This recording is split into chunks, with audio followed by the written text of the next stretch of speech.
Wash झाल्यानंतर मी proper towel dry करून घेते. टॉवेल ड्रायला आपल्याला फक्त डॅब डॅब करून पुसून घ्यायचं आहे. डॅब डॅब केल्यानंतर आपण पूर्ण पाणी सोक करून घ्यायचं आहे. सोक केल्यानंतर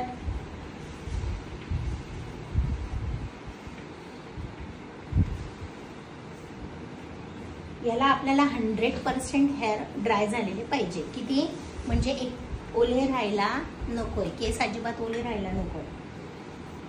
आता तुमच्यापर्यंत क्लायंट आल्यानंतर ते म्हणेल की मग मी स्ट्रेटनिंग करते, तर स्ट्रेटनिंग मी आधी करायची की कलरिंग करायची आहे, तर कलरिंग मी आधी करायची की नंतर करायची. आता मी यांना फिंगर ब्लास्ट करून घेते. फिंगर ब्लास्ट केल्यानंतर मग यांचा जे मला प्रश्न विचारला यांनी की मला केसांना कलर करायचा आहे, तर मी तो केव्हा, मग 8 दिवसानंतर त्या केसांना काय करू शकतात, कलर करू शकतात.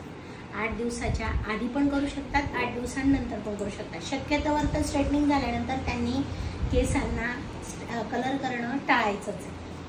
3-4 महिने तरी टाळायचं आहे, हे माझं मत आहे. कारण जेवढं जास्त आपण काळजी घेऊ तेवढे केसांवर आपली स्ट्रेटनिंग ही टिकून राहणार आहे.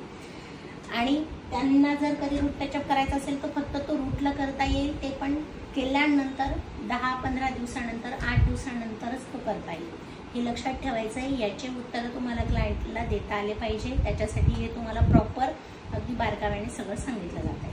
आता मी फिंगर ब्लास्ट केलं, टॉवेल ड्राय केलं. टॉवेल ड्राय केल्यानंतर मी आता ड्रायर करते. ड्रायर आणि मी काय करते म्हणजे समजून घ्या. आता 220 मला याच्यावर टेम्परेचर सिलेक्ट करता येतं. ड्रायरला 220 करता येतं, तर मी 220 पण घेणार नाही आहे आणि मी 60-80 पण घेणार नाही. तर मी 100वर मी यांना काय करते, तर यांना एअर देते आणि एअर देऊन यांची केसांना मी काय करते, ड्राय करून घेते. ओके, ठीक आहे. ड्रायर करा.